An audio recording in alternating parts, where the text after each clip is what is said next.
Hey, Waffle Gang, I do hope you are well. My name is Mark, and today we're checking out some r/am I the butthole. And if you love a Reddit story, why not consider hitting the like, subscribe, maybe that notification bell too. Really helps out, really does. And let's crack on with today's first story. Now, today's first story does come from a throwaway account, bit of a spicy one, who says, am I the arsehole for saying I told you so when my wife got banned from seeing our grandson? My wife has been in constant contact with our daughter-in-law, our son's wife, about plenty of things. Their very recent argument ensued after my wife kept insisting on being present in the delivery room, despite getting a resounding no. My wife was having none of it, and after my son and his wife changed hospitals to throw my wife off after she threatened to barge into the room. She eventually found out. I didn't tell her and got very mad. I told her to stop and think, because if she keeps this up, she will lose all chances to see her grandbaby. She told me off and went to make a huge scene at the hospital my daughter-in-law was at. It did not end well, and my wife came home crying hysterically after getting chewed out by our son and kicked out of the hospital. Things have remained tense till my son called to invite me to see the baby for the first time. He did not invite my wife, which sent her into a mental breakdown. I had an argument with her after she tried to guilt me into staying with her and shame my son for keeping his mum away from her grandbaby. But I told her, I told you so, and said that she had plenty of opportunities to get right with our daughter-in-law, but she blew them away because of her stubbornness. She started yelling about how unsupportive and cruel I was, just like our son, to be siding against her instead of defending her and her staying home with her when our son banned her from meeting her grandbaby. I went anyway, and she kept arguing about taking the wrong side instead of defending her. I feel bad for her, but at the same time I think she was being irrational and made this a competition despite knowing how our son and his wife felt about her behaviour. You know, and we've covered similar stories in the past where family members are trying to insist on being in the delivery room. It's always said every single time, you know, daughter-in-law in this situation, it's up to them who they want in the delivery room. You know, they're the one that's in a very vulnerable state, most likely really scared, and they want people that will only support them, not people like mother-in-law in this situation barging in. Then that is not normal behavior. Someone tells you no, they don't want you in the delivery room, but you're insisting that you should be there. And this couple had to go to the point of saying, you know, we're going to move hospitals to throw her off. That's a scary thought, that you had to go that far to shake off this person. And I'm not excusing the behavior whatsoever, but maybe from the husband's perspective, I would certainly think about seeing some help of some sort. And again, once again, not excusing, so don't get on my back about that, but it always reminds me, and you know, I know it's not quite the same, about like the wedding dress story where the mum cut up the wedding dress and it turned out to be something completely different. That story always sticks with me. It's an incredibly sad one, but we'll move on to some comments. So Big Peasy says, not the arsehole. I consider a divorce over this, to be perfectly honest.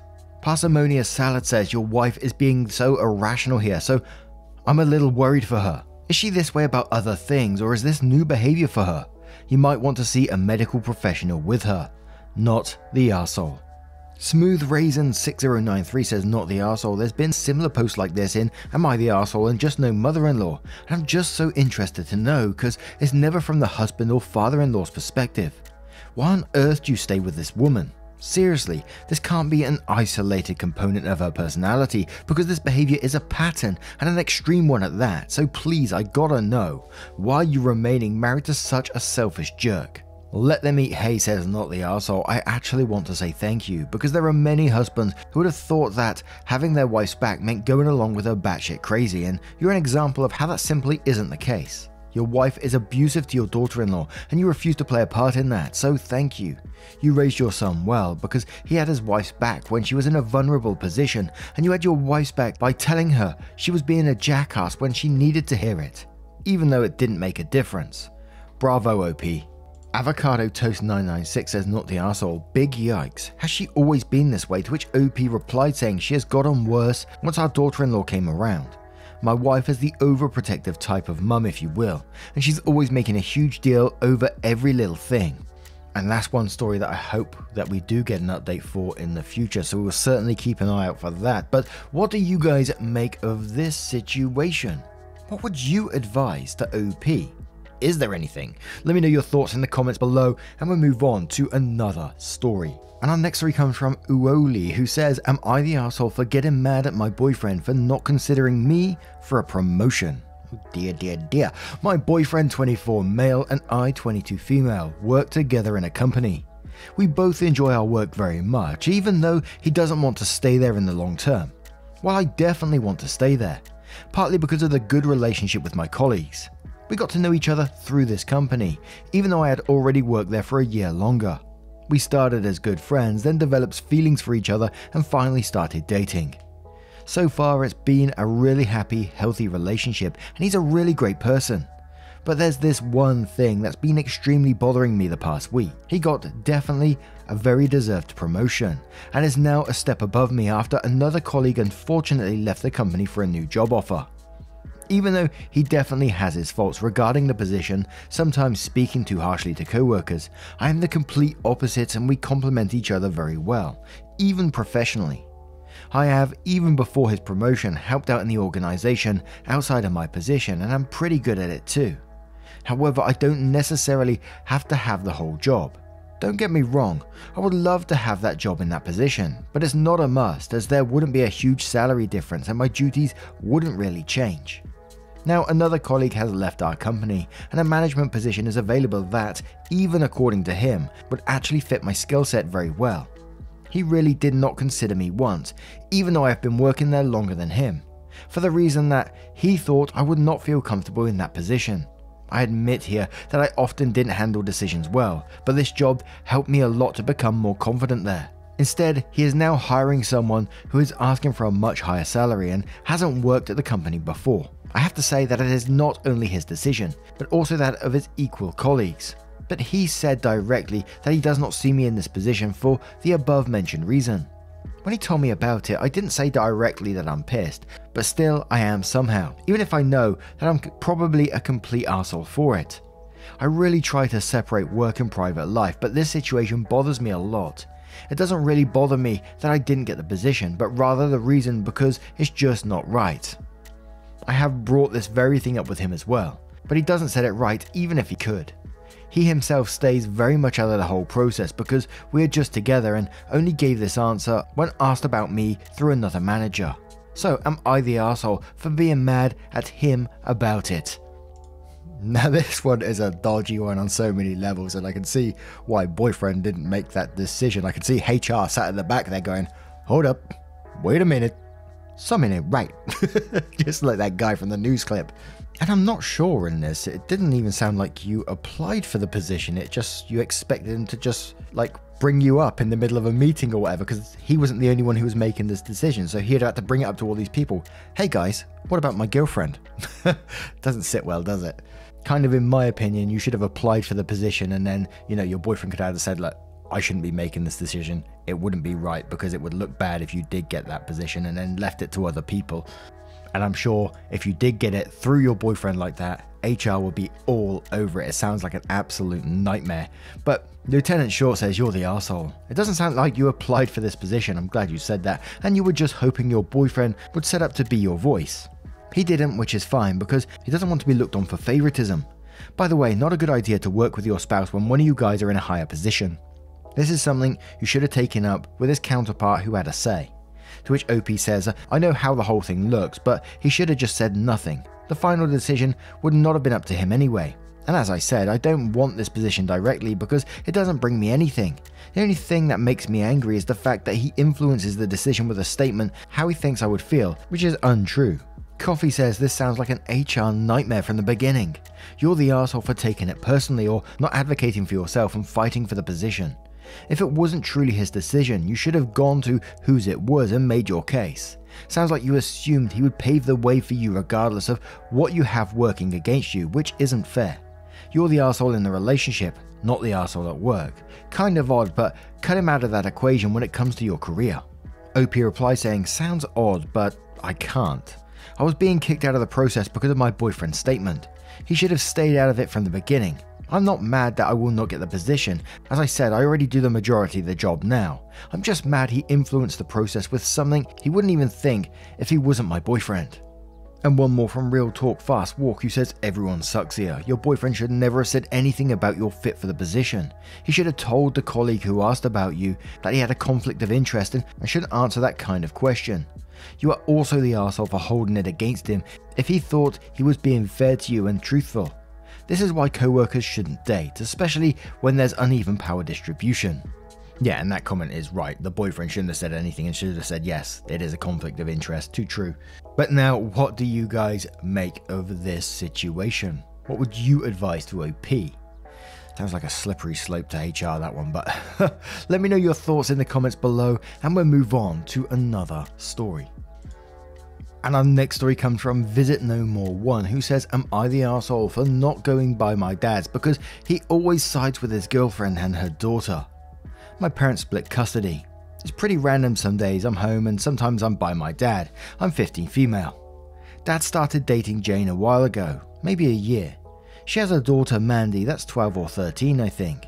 Then they started spending a lot of time at my dad's. They have their own apartment but they're still always by him. The first time they stayed over, when I was there somehow, Mandy ended up in my bed. Her mum has this cot/bed thing that she brought by my dad's for her, but somehow I woke up in the middle of the night and she was in my bed. I kicked her out. Then my dad and Jane said, that was mean and I have a full bed anyway, so I should share.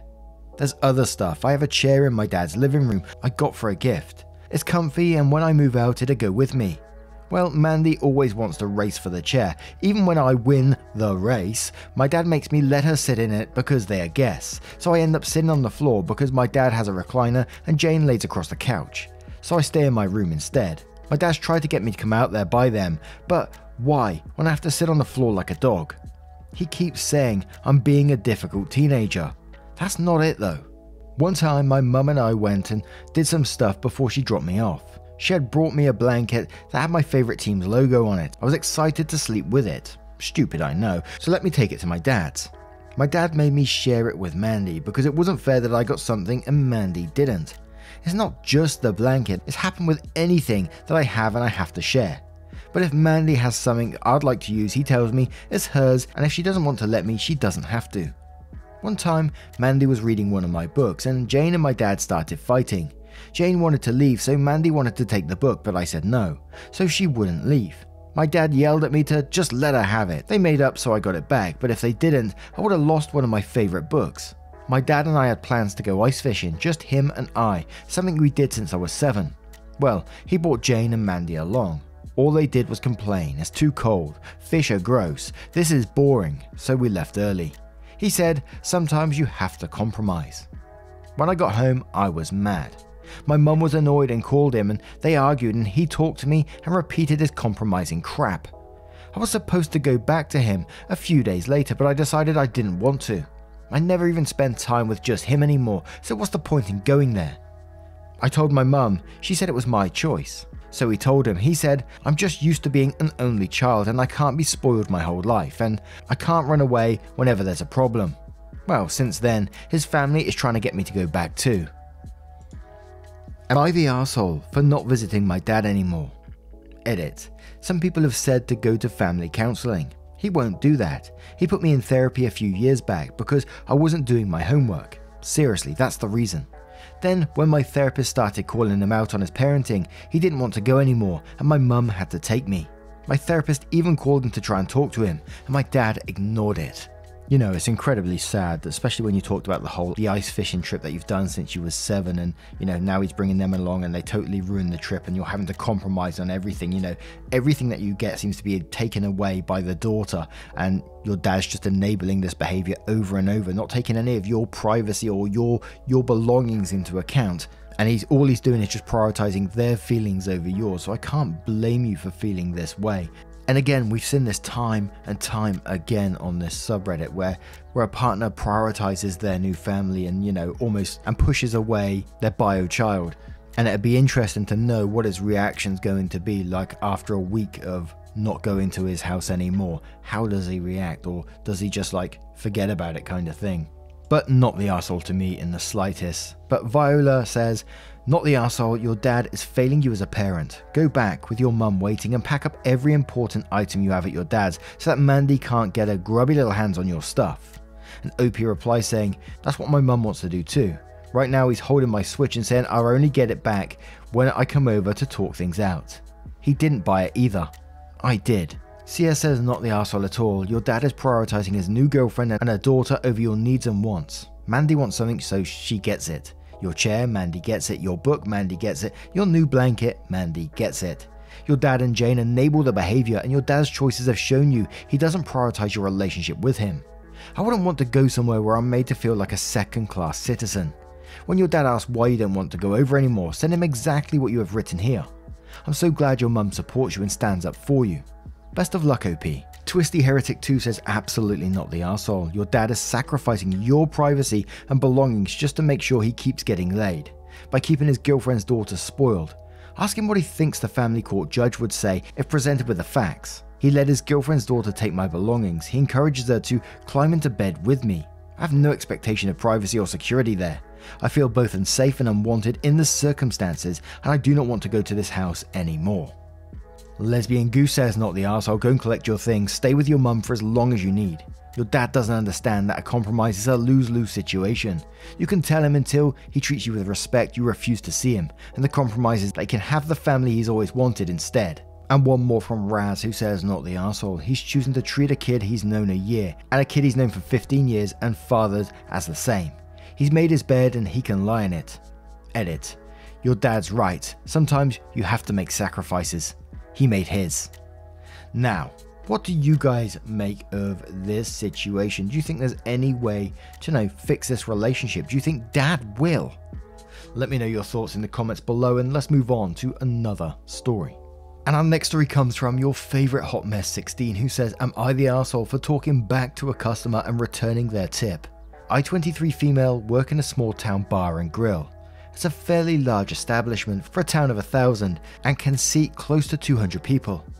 We only had 3 servers for a Saturday night, meaning 1 server per section. The section I was responsible for seats 52 people, 8 tables total, while also handling the bar, seats 20, and to-go orders, typically 1 order every 5 to 10 minutes. Outside of our assigned 40 plus customers, each to care for, as you can expect, things fall behind. I had a group of younger friends come in together that asked if they could sit at a different table. I kindly explained to them that I'd be happy to move them, however with people still waiting to order food and needing drinks, it would be about 20 minutes before I could burst and sanitize the table to swap them. 5 minutes later, they switched to the dirty table anyways. I was unaware until another table of mine that had stayed behind to chat handed me $20 saying, "I overheard your conversation with the other customers. They have moved and I don't think they'll tip." I thanked the man and quickly resumed my tasks. After catching up roughly 15 minutes later, I went to their table, cleaned off everything and took their order. One of the ladies looked at me and screamed asking, "What the fuck is wrong with me?" I kind of reiterated that I had explained before due to my current task list for those already waiting and only have a total of 3 servers in the restaurant. I was in fact serious when I said it would take me close to 20 minutes to clear out a new table for them, and by them moving, I now gained another table in my section that further set me back. The woman then proceeded to say, "If you can't handle your job," with the air quotes, "maybe get a new one." When she paid her tab, she rounded up the next dollar, leaving me with a 48 cents tip on a $140 plus bill. I returned her change, looked at her in the eyes and said, "Clearly you need this more than I do. Hope life gets better for you." She screamed at me again, calling me a bitch and yelling to fellow patrons at the bar seats, stating that she will never return because of me. After the adrenaline wore down, I began to feel as if my emotions got the best of me and I probably could have handled the situation better. She never called the restaurant to complain or anything, but I did tell the manager and my boss, who is also the owner, about the situation. They just laughed and have faced no repercussions. Outsider point of view and advice is very appreciated. Am I the arsehole? Note to me, arseholes in restaurants need to be called out. It's that simple really. You shouldn't be able to just treat people like shit just because you want to and expect nothing of it because the whole customer is always right crap. They're the arseholes, and I'd maybe even go down the road of your boss being an arsehole for, having you short staffed. I don't know if that was his fault or not, but he should have contingencies in place for that kind of stuff. But Overseas Mango says, "Not the arsehole, you handled it perfectly. She wanted to humiliate you and make you feel small. Instead, you flipped the script and made her look petty while being very polite and calm. That's why she was so angry. I love that line. Clearly you need this more than I do. Hope life gets better for you." You are awesome. To which OP replies saying, they were just miserable dicks the whole time, and I just remember feeling flushed and my intrusive thoughts won that round. Mistake Visual says, not the arsehole, I'm tired of the customer is always right bullshit culture. People shouldn't be able to treat servers and service industry like shit with the expectation the server will just take it. Customers' bad behavior in general has gotten out of control in my opinion. Sudden Possible 3263 says, not the arsehole, fuck her, she deserved it. Rude boot that she is. Cluda says, not the arsehole, this lady seriously needs to check herself and her privilege. I can only hope her group of friends was disgusted by her behavior and a healthy dose of shame is applied. OP replied saying they just awkwardly stared into their glasses during the initial confrontation and seemed to have trouble making eye contact throughout the visit. So yeah, definitely uncomfortable, but weren't going to say anything since she paid the tab. Glucose Worm says, not the arsehole, actually I think you handled it beautifully by gently embarrassing that woman in front of her friends, which is the best thing you could have possibly done. She's angry because she wanted to see you get angry or upset and you didn't give her that satisfaction. If I were your boss, I'd be proud. Anyway, what do you guys make of this situation? Let me know your thoughts in the comments below. Now, just a huge thank you for your love, support and time towards the channel, getting involved in the stories, and don't forget there's a playlist at the end of the video which you can get involved in. It means the absolute world. Let me know what you're up to today, would love to hear it, and I will see you in the next one. Take care guys, much love. Wake up, get up, stretch my legs, eat some breakfast, milk and eggs, brush my teeth up, wash my face, throw my clothes on, start my day. Wake up, I can smell the smoke from the bacon. Let's go, see the sun shining from the windows. Okay, I know that today